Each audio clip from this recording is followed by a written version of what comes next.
ٹیلی vision پر ایک programme میں ایک عالم آن لائن آیا کرتا تھا۔ اس پروگرام میں ہم نے یہ واقعہ ان صاحب کی زبانی سنا جن کے ساتھ یہ پیش آیا۔ الفاظ کا رد و بدل ہو سکتا ہے، اس کے لیے پیشگی معذرت۔ تو آئیں واقعے کی طرف۔ میزبان نے پوچھا، تو حاجی صاحب ہمارے ناظرین کو بتائیں ہوا کیا تھا؟ السلام علیکم، میرا نام محمد بشیر ہے، عمر 62 سال۔ میں گجرانوالہ گھنٹہ گھر کے پاس سن 1970 سے چاول کی ریڑھی لگایا کرتا تھا۔ وقت گزرتا گیا، شادی ہوئی، اللہ نے 2 بیٹیاں عطا کیں۔ اپنی حیثیت کے مطابق ان کی پرورش کی۔ دونوں بچیاں جوان تھیں، لیکن میرے حالات ایسے نہیں تھے کہ ان کی شادی کر سکتا۔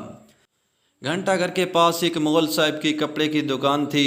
سن 2008 کی بات ہے۔ وہ میرے پاس ہے اور کہا، بشیر صاحب مجھے اپنے دونوں بیٹوں کے لیے آپ کی بیٹیوں کا رشتہ چاہیے۔ میرے لیے حیرت کی بات تھی، مجھ غریب پر یہ کرم کیسے؟ خیر گھر جا کر بیوی سے مشورہ کر کے ہم نے ہاں کر دی۔ سال گزر گیا، وہ شادی کا تقاضا کرنے لگے اور میرے پاس 10,000 روپے بھی نہیں تھے کہ میں بچیوں کو رخصت کر سکتا۔ بیوی کہنے لگی، آپ اللہ پاک پر بھروسہ رکھیں، شادی کا دن طے کر دیں۔ ہم نے تاریخ طے کر دی، 25 نومبر 2009۔ شادی کو 7 دن رہ گئے تھے۔ میں پریشان، اب کیا ہوگا؟ شادی کیسے ہوگی؟ میرے پاس تو کچھ بھی نہیں۔ مغرب کا وقت تھا، انہی سوچوں میں غرق صحن میں بیٹھا تھا کہ دروازے پر کسی نے دستک دی۔ میں اٹھ کر باہر گیا، دروازہ کھولا، سامنے ایک باریش نوجوان کھڑا تھا جس کو آج سے پہلے میں نے کبھی نہیں دیکھا تھا۔ میں نے پوچھا، آپ کون؟ نوجوان بولا، کیا بشیر صاحب کا گھر یہی ہے جو چاول کی ریڑھی لگاتے ہیں؟ جی میں ہی بشیر ہوں۔ میں نے جواب دیا، کیا ہم اندر بیٹھ کر تھوڑی دیر بات کر سکتے ہیں؟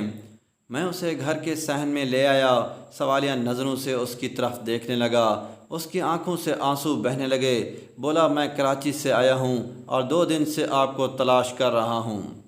مجھے بتائیں آپ ایسا کیا عمل کرتے ہیں کہ مجھے وہاں مدینہ پاک سے حکم ملتا ہے، گجرانوالہ جاؤ، ہمارے غلام کی مدد کرو، اس کی بیٹیوں کی شادی ہے۔ یہ سن کر میری دھاڑ نکل گئی، میں دھانے مار مار کر رونے لگا۔ آج کی بیٹا میں تو بہت گناہ گار ہوں۔ ہاں پچھلے 45 سال سے بیان آغا سرکار دو عالم پر درود و سلام پڑھا کرتا ہوں، اور تو کچھ نہیں۔ وہ نوجوان رونے لگا، بولا، جن پر آپ درود پڑھتے ہیں انہوں نے مجھے بھیجا ہے۔ اس کے ہاتھ میں بریف کیس تھا، وہ مجھے دیا، مجھے گلے سے لگایا، بنا اپنا نام پتہ بتائے مجھے مل کر رخصت ہو گیا۔ میں نہیں جانتا وہ کون تھا، کہاں سے آیا تھا۔ بعد میں بریف کیس کھول کر دیکھا، اس میں 30 لاکھ روپے تھے اور ایک خط، آپ بچیوں کی شادی کریں، یہ مدد وہاں سے ہے۔ میں نے بچیوں کی شادی کی، پھر حج بھی کیا، مدینہ حاضری بھی ہوئی، اور آج میرا کاروبار بہت اچھا ہے۔ اللہ تعالیٰ خود قرآن مجید میں ارشاد فرماتا، ان اللہ و ملائکاتہ یصلون علی النبی یا ایھا الذین آمنوا صلوا علیہ وسلموا تسلیما۔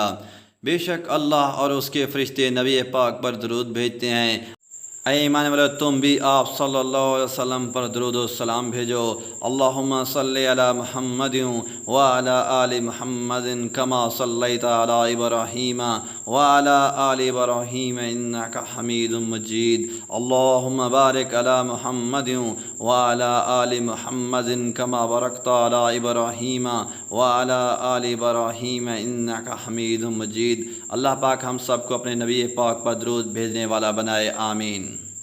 مزید ویڈیوز کے لیے چینل کو سبسکرائب کریں۔